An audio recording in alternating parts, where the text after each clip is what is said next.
고린도전서 15장 1절에서 58절 말씀입니다. 형제자매 여러분, 내가 여러분에게 전한 복음을 일깨워 드립니다. 여러분은 그 복음을 전해 받았으며 또한 그 안에 서 있습니다. 내가 여러분에게 복음으로 전해드린 말씀을 헛되이 믿지 않고 그것을 굳게 잡고 있으면 그 복음을 통하여 여러분도 구원을 얻을 것입니다. 나도 전해받은 중요한 것을 여러분에게 전해드렸습니다. 그것은 곧 그리스도께서 성경대로 우리 죄를 위하여 죽으셨다는 것과 무덤에 묻히셨다는 것과 성경대로 사흘날에 살아나셨다는 것과 게바에서 나타나시고 다음에 12 제자에게 나타나셨다고 하는 것입니다. 그 후에 그리스도께서는 한 번에 500명이 넘는 형제 자매들에게 나타나셨는데 그 가운데 더러는 세상을 떠났지만 대다수는 지금도 살아 있습니다. 다음에 야고보에게 나타나시고 그 다음에 모든 사도들에게 나타나셨습니다. 그런데 맨 나중에 달이 차지 못하여 난 자와 같은 나에게도 나타나셨습니다. 나는 사도들 가운데서 가장 작은 사도입니다. 나는 사도라고 불릴 만한 자격도 없습니다. 그것은 내가 하나님의 교회를 박해했기 때문입니다. 그러나 나는 하나님의 은혜로 오늘의 내가 되었습니다. 나에게 베풀어 주신 하나님의 은혜는 헛되지 않았습니다. 나는 사도들 가운데 어느 누구보다도 더 열심히 일하였습니다. 그러나 이렇게 한 것은 내가 아니라 나와 함께 하신 하나님의 은혜입니다. 그러므로 나나 그들이나 할 것 없이 우리는 이렇게 전파하고 있으며 여러분은 이렇게 믿었습니다. 그리스도께서 죽은 사람 가운데서 살아나셨다고 우리가 전파하는데 어찌하여 여러분 가운데 더러는 죽은 사람의 부활이 없다고 말합니까? 죽은 사람의 부활이 없다면 그리스도께서도 살아나지 못하셨을 것입니다. 그리스도께서 살아나지 않으셨다면 우리의 선포도 헛되고 여러분의 믿음도 헛될 것입니다. 우리는 또한 하나님을 거짓되이 증언하는 자로 판명될 것입니다. 그것은 죽은 사람이 살아나는 일이 정말로 없다면 하나님께서 그리스도를 살리지 아니하셨을 터인데도 하나님께서 그리스도를 살리셨다고 하나님에 대하여 우리가 증언했기 때문입니다. 죽은 사람들이 살아나는 일이 없다면 그리스도께서 살아나신 일도 없었을 것입니다. 그리스도께서 살아나지 않으셨다면 여러분의 믿음은 헛된 것이 되고 여러분은 아직도 죄 가운데 있을 것입니다. 그리고 그리스도 안에서 잠든 사람들도 멸망했을 것입니다. 그리스도 안에서 우리가 바라는 것이 이 세상에만 해당되는 것이라면 우리는 모든 사람 가운데서 가장 불쌍한 사람일 것입니다. 그러나 이제 그리스도께서는 죽은 사람들 가운데서 살아나셔서 잠든 사람들의 첫 열매가 되셨습니다. 한 사람으로 말미암아 죽음이 들어왔으니 또한 한 사람으로 말미암아 죽은 사람의 부활도 옵니다. 아담 안에서 모든 사람이 죽는 것과 같이 그리스도 안에서 모든 사람이 살아나게 될 것입니다. 그러나 각각 제 차례대로 그렇게 될 것입니다. 첫째는 첫 열매이신 그리스도요. 그 다음은 그리스도께서 재림하실 때에 그리스도께 속한 사람들입니다. 그 때가 마지막입니다. 그때에 그리스도께서 모든 통치와 모든 권위와 모든 권력을 패하시고 그 나라를 하나님 아버지께 넘겨드리실 것입니다. 하나님께서 모든 원수를 그리스도의 발 아래에 두실 때까지 그리스도께서 다스리셔야 합니다. 맨 마지막으로 멸망받을 원수는 죽음입니다. 성경에 이르기를 하나님께서 모든 것을 그의 발 아래에 굴복시키셨다 하였습니다. 모든 것을 굴복시켰다고 말할 때에는 모든 것을 그에게 굴복시키신 분은 그 가운데 들어있지 않은 것이 명백합니다.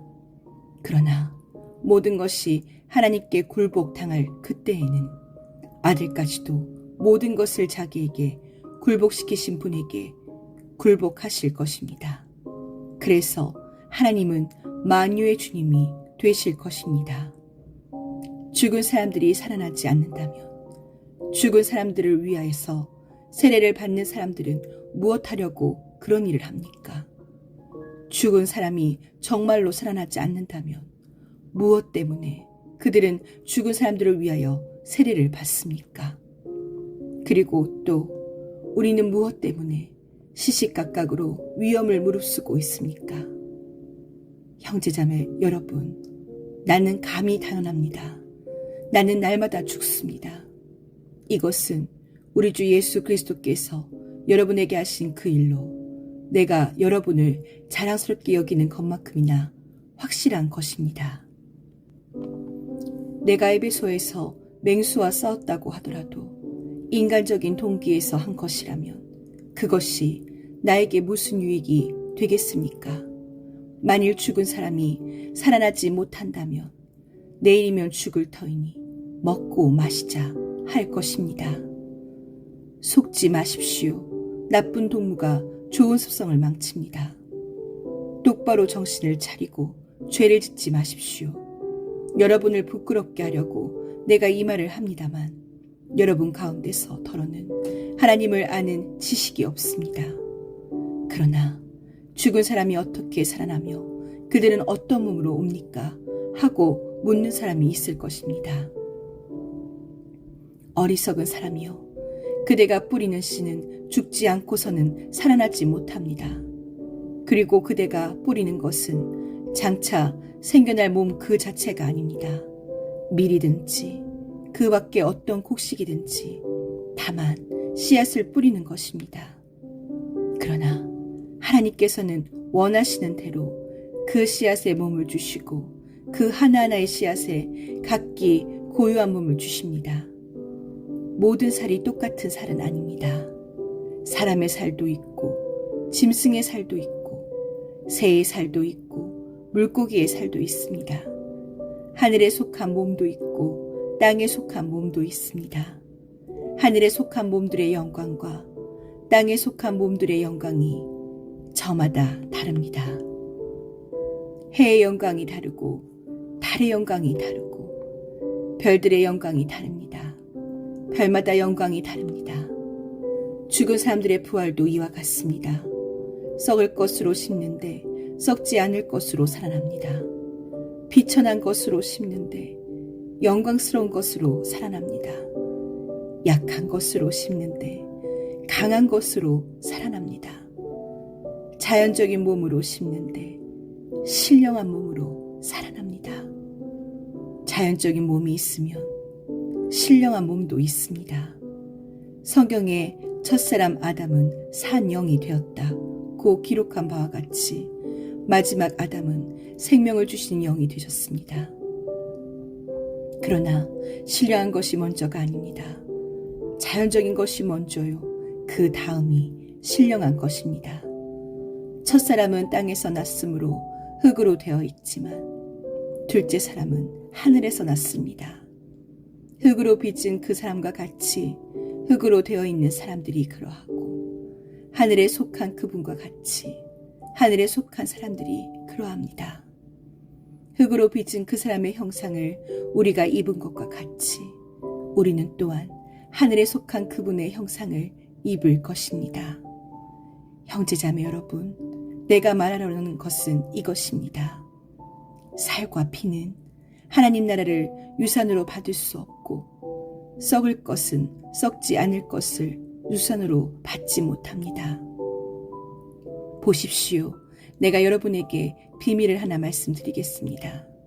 우리가 다 잠들 것이 아니라 다 변화할 터인데 마지막 나팔이 울릴 때에 눈 깜빡할 사이에 후련히 그렇게 될 것입니다.